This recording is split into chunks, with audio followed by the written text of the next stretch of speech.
For all the details on what happened to me regarding my injury, we're pushing 100 hours plus video now. YouTube channel, My Medical Nightmare. Patients to OrthoAlabama Spine Sports are reporting a lot of changes in the last 6 months following the retirement of 50-year orthopedic surgeon Perry L. Savage Sr. It looks like patients are more and more coming up the big loser with some of these alterations since Junior P. Lauren Savage took the reins of this company.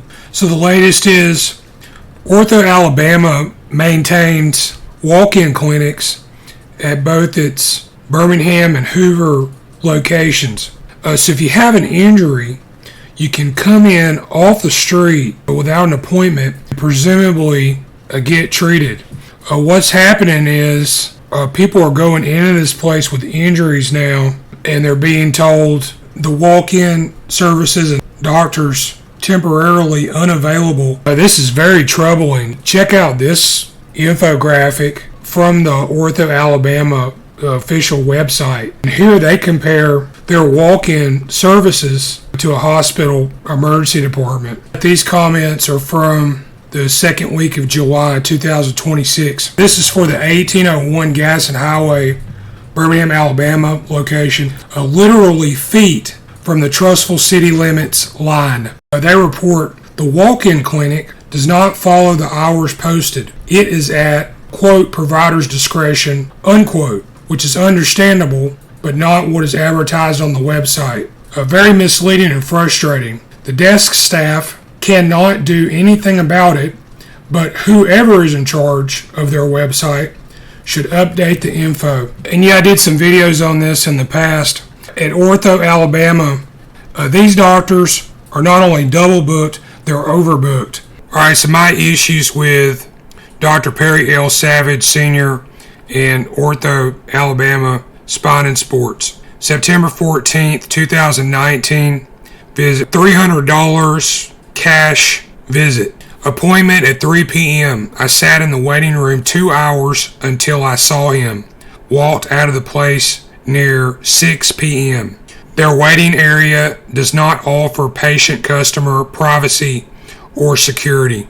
A crude half-wall Chinese screen curtain separates patients from the sign-in area, where 4 or more patients at one time give their personal details. Customers can be heard giving personal health information, which is a concern of HIPAA, HIPAA, in the general waiting area adjacent to this. In the visit with Savage, I presented images of my own head and neck, clearly showing the issues, which included several inch diameter head trauma, curiously not acknowledged by this 50-year surgeon and professional who graduated from the University of Alabama School of Medicine in 1968. Probably has seen almost every type of injury that is humanly possible. So one thing Savage told me was that the medical imagery that I showed him to assess my injury was not good enough. He wrote this in my chart. You can see it here. He says I just showed him a few slides of CT copied on paper. This is not accurate. I had a DVD-ROM disc that Dr. Savage put into his computer in the examination room. We both looked through imagery. I pointed to the same area in these pictures where anomalies have been noted. And again, he told me with a straight face that those were not injuries. My pictures looked normal. And I'll show some new findings as of April 2026. Interestingly, the same CT scans that I shared with him that he said weren't good enough have been newly assessed to be a high-resolution bone algorithm slice appropriate for evaluating osseous bone integrity. I had a chance to put this imagery in front of some new experts and compare this new information to the few lines of text Savage wrote in my chart.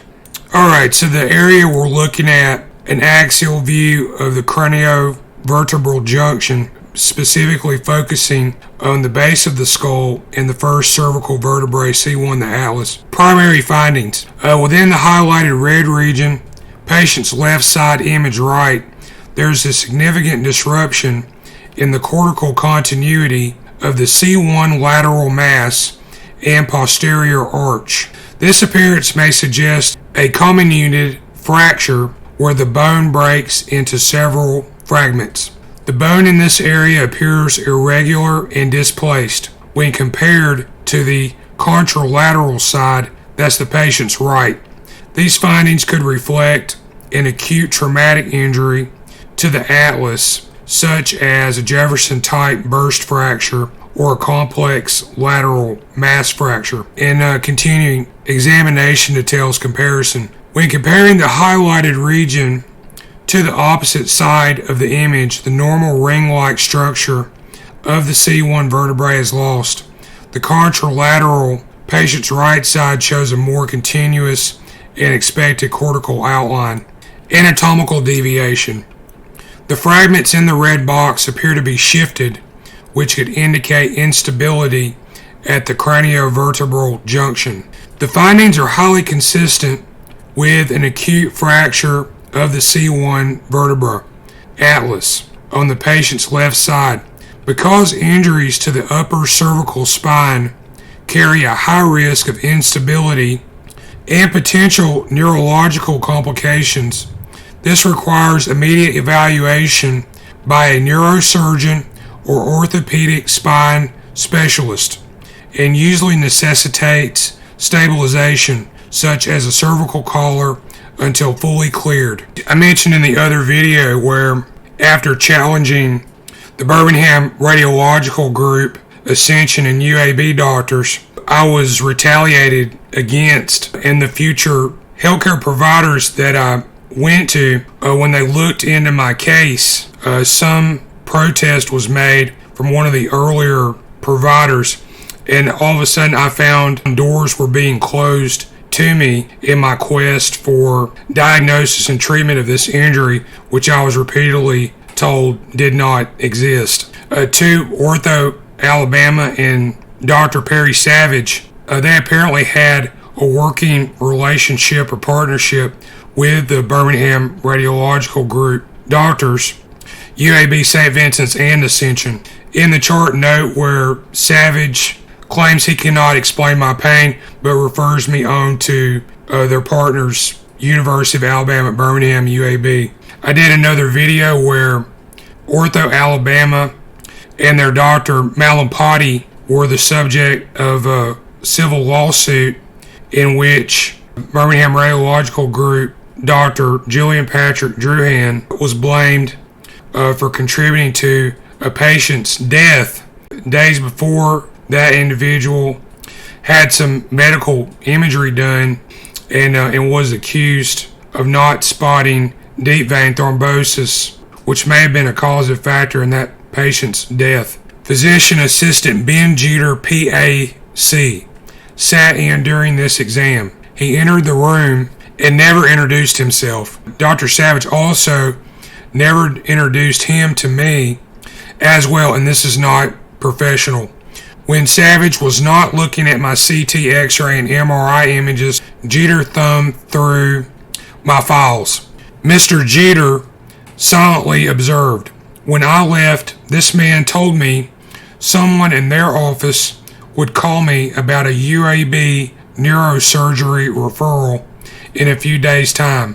Why was I referred to a neurologist if the doctor claimed I had no injury? This phone call never took place. After 1 week, I had to call OrthoAlabama myself and found the appointment had indeed been made. Again, I was not informed. And what's more, I was put on a 3-month waiting list for the referral to UAB. Dr. Mina Lubos, I was called by UAB and told I would have to wait an additional month because they were moving to Gardendale. At this point, I told UAB to forget it, and I canceled. I tried to contact OrthoAlabama and Dr. Savage later. When I found out the true extent of my injuries, I told an office representative I did not believe I received fair service for my money. I invited Dr. Savage to call me and discuss this. A telephone call was recorded. You can hear it in my videos. The OrthoAlabama receptionists play the usual out-of-office games, despite the fact I got a call from the office manager just a few minutes before. That call that I was promised then and there was not returned either. I was referred to Dr. Savage in OrthoAlabama from a previous visit at AFC American Family Care, $175 cash, located off of Parkway East near Roebuck. American Family Care would not back me up on getting this write-off of a medical exam corrected. I later learned AFC is corrupt and not a reputable practice, and anyone who takes business from them is immediately suspect.